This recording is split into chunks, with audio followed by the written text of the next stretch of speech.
Some of you may have had that dreaded talk with the boss. You know what I'm talking about, the performance review, where the boss just wasn't happy with your work and you leave the office shocked, blindsided, and betrayed. And I would say for those of you in that situation that a lot of you guys want to just quit. You know, you want to let your boss deal with all the crap that the job comes with, that you have to deal with it day in and day out. But before we go the easy way out, there's a completely different approach to handling this and to do it in a way where you actually come out on top. So guys, let's talk about it. Hey guys, it's Brian back at you with another video where my goal is to help you guys create a career and life you'll be proud of.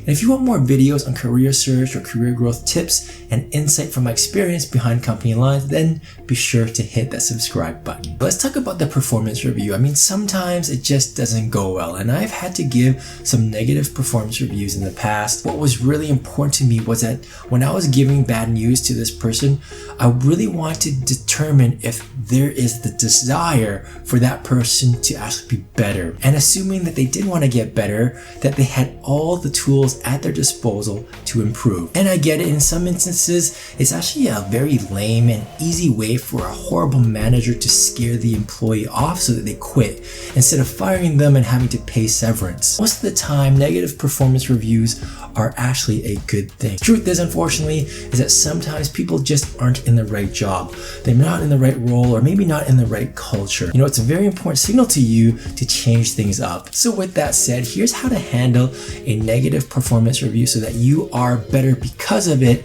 And if you nail this right, you can actually come out on top. You can actually become a star performer and even forge a much closer connection with your boss. So the first thing that I want you guys to do is more of an administrative step, and that is to get a copy of the performance review in writing. And the goal of this exercise is to help you guys in case you're dealing with a horrible boss that is trying to scare you into quitting. I mean, if you know that you're actually a star performer and actually have proof, or you're hitting your sales targets or exceeding customer service metrics as an example, then this is your time to start gathering all that evidence and building a case that really supports your position. And should the boss ever fire you, well, you can actually use all the evidence to help you and take the guy to court, and that way you can get more than just 2 weeks pay. The other reason why I ask you guys to get a copy of the performance review in writing is that you actually now have it documented. Now it can serve as a resource for you to figure out what exactly you need to improve on. It can actually come in handy for your next performance review so that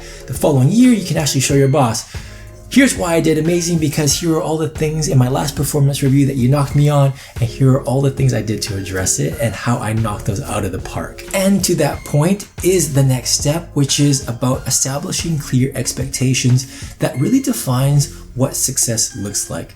I mean, if your performance revealed that you're not taking initiative, then I want you to work with the boss to establish exactly what does taking initiative mean. And you might have actually learned something from this exercise. I mean, something like taking initiative is a pretty ambiguous term. I mean, maybe to you that meant working evenings and weekends, whereas your boss may have interpreted that as seeing you speak up more during meetings, and you actually had no idea until now. What's important here is that you're capturing each specific requirement and you get the due dates or the timelines. Note all of this down and capture that in a summary email back to your boss so that now it's captured in history in your email. And it goes without saying, once you have your list, now go and tackle each one of them and knock them out of the park. And when you do that, you will immediately impress the boss and actually form a closer bond with her.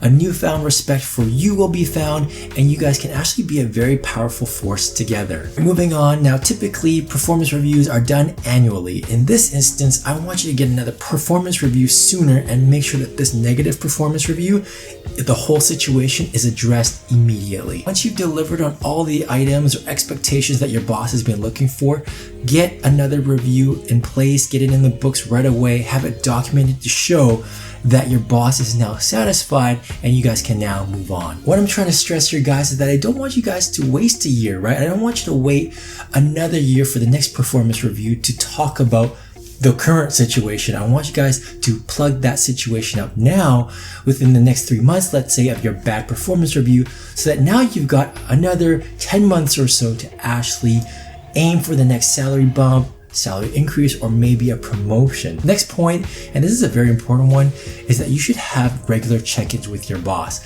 I mean, if you've walked into a performance review where you were completely blindsided, you got all this negative feedback from you, and you did not expect it at all, what that's telling me is that you and the boss aren't connecting enough on the regular. It shouldn't be a surprise whether your performance review is spectacular or horrendous because, well, you should be regularly checking in with your boss and having regular encounters, meetings, and discussions. I know for me, I'm actually meeting with my direct reports weekly or bi-weekly on top of the annual reviews. And because I'm checking in with them so regularly, there really shouldn't be any surprises when it does come review time. And if there is, it just shows that you guys are disconnected, and that is definitely another issue that you have to address. Now, let's just say that you did do all of this, and yet your boss is still being a bit of a dick and treating you horribly.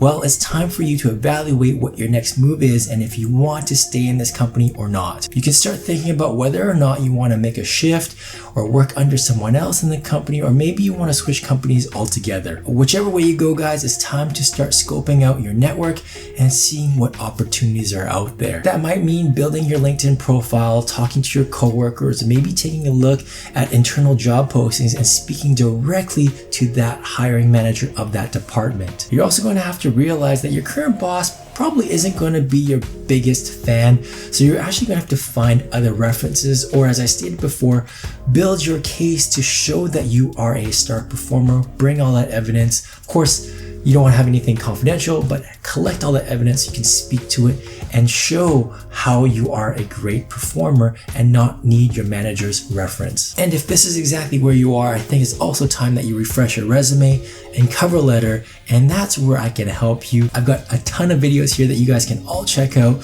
such as how to get your resume noticed in 3 seconds or less. And now, if you have a question for me that you'd like me to tackle in a future video just like this one, let me know in the comment section down below. Guys, thank you so much for watching. I hope you enjoyed it. I'll see you in the next one. Cheers.